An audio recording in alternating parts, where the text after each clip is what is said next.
Hello students, I hope you all are safe at home. So today we are going to start chapter number 7, Post-Independence India. In this chapter, we will discuss when was the Indian Independence Act passed and which two major problems did India face. So, the article for India's independence was passed in the British Parliament in the year 1947.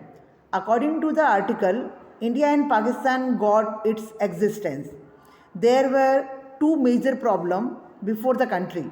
First, framing the Constitution of India, and second, to put an end to the sovereignty of British Empire on the princely states and merging them into making an intact India. At the time, there was 562 princely states. 48% princely states had stakes in the total area of India. 20% of India's population resided in these princely states. Kashmir, Hyderabad and Mysore were big states. Other states were small. There were states which were too small and were as village in form. It was a huge task to convince these kings and nawabs. Moreover, it was to be done very speedily. After gaining independence, Maharaja of Bhavnagar, Krishna Kumar Singh, was the first king to start responsible government. On 15th January 1948, Bhavnagar state was merged with the United Saurashtra state, which was created due to efforts of Sardar Patel. 15th February 1948, the event of formation of United Saurashtra state was described by Jawaharlal Nehru as the most notable merger in contemporary history. Now, Sardar Vallabhbhai Patel appealed to the kings and nawabs of the princely states that they should voluntarily forsake their respective states in the interest of their subjects and the Union of India. He stimulated nationalism. Kings, Rajwadas, and Nawabs contributed in the making of a strong, integrated, and prosperous India. Sardar Patel assured them to protect their rights and interests. Sardar Patel and his Secretary of the Home Department, Mr. V.P. Menon, prepared the draft for attachment bond and status quo agreement. Concerned ministers and a joint committee of kings gave a final shape to this. Kings were happy by this draft, except Kashmir, Hyderabad, and Junagadh. 559 princely states accepted this instrument of accession and joined the Union of India. Now, the merger of Hyderabad, Junagadh, and Kashmir. First one, Hyderabad. Hyderabad lies in South India. It was ruled by the Nizams. On 15th August, the Nizam declared that Hyderabad would remain independent and would not join the Indian Union. Hyderabad is surrounded by Indian states, so ideally it would be a wise decision to merge it with India rather than allowing it to remain independent or merge with Pakistan. On this, the Nizam argued that he could not merge with Pakistan because it was not possible geographically. Moreover, he said that he could not merge Hyderabad with India due to difference in his and India's ideologies. Hence, under such circumstances, he would prefer to remain independent. So, India started negotiating with the Nizam.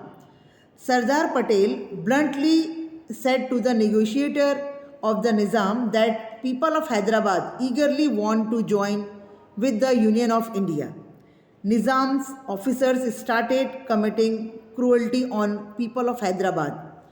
Hence, the government of India, with the help of police force, saved people and merged Hyderabad with India.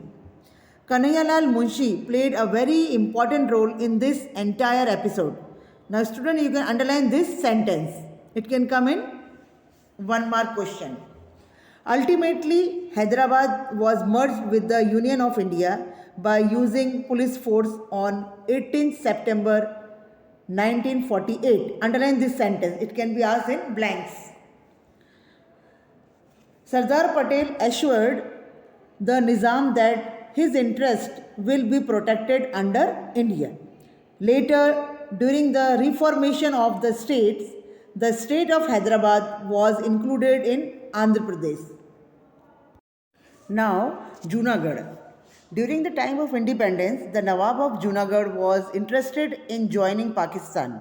So he prepared an instrument of accession to join Pakistan on the day of independence itself. Pakistan agreed to this proposal. Under this situation, the natives of Junagadh living in Mumbai formed Arzi Hukumat, that is interim government, to free Junagadh from Nawab.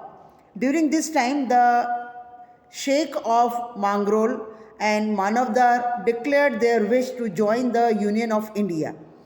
The people of Junagadh, along with the Indian army, who were actually positioned to protect Manavdar and Mangrol, dressed in plain clothes and captured Junagadh. The Nawab of Junagadh fled to Pakistan. On 9th November 1947, a public opinion was taken to know which country would people of Junagadh like to join. People opinion was that they wished to join with India, and hence Junagadh became a part of the Union of India. Thus, Junagadh merger with the Union of India became possible only due to Sardar Patel's bravery and tremendous will of people of Junagadh. Now, about the Kashmir. The issue of Kashmir was the most complicated of all. Raja Hari Singh of Kashmir was indecisive. Meanwhile, Pakistan attacked Kashmir. Raja Hari Singh requested for military assistance to protect Jammu and Kashmir against Pakistani attack. The government of India insisted that Raja Hari Singh should first sign the instrument of accession, and then the Indian army could be sent. One of the clauses in instrument of accession was that after restoration of normal situation in Kashmir, plebiscite would be held for permanent merger with India. Immediately after signing the letter, the Indian army protected Kashmir, but Pakistan had already occupied 1/3 portion of Kashmir. Jammu and Kashmir and Ladakh are under control of Pakistan, but legally this region belongs to India that time. But the rest of Kashmir was saved. India has registered a complaint against Pakistan in the Security Council of the United Nations. The Security Council suggested for ceasefire. Even today, Kashmir issue is a continuous issue in the relations between India and Pakistan. In this way, towards the end of 1948, political unity of India was established by various historical and non-violent movements. Now student, I will explain you the further topic in my next video. Thank you.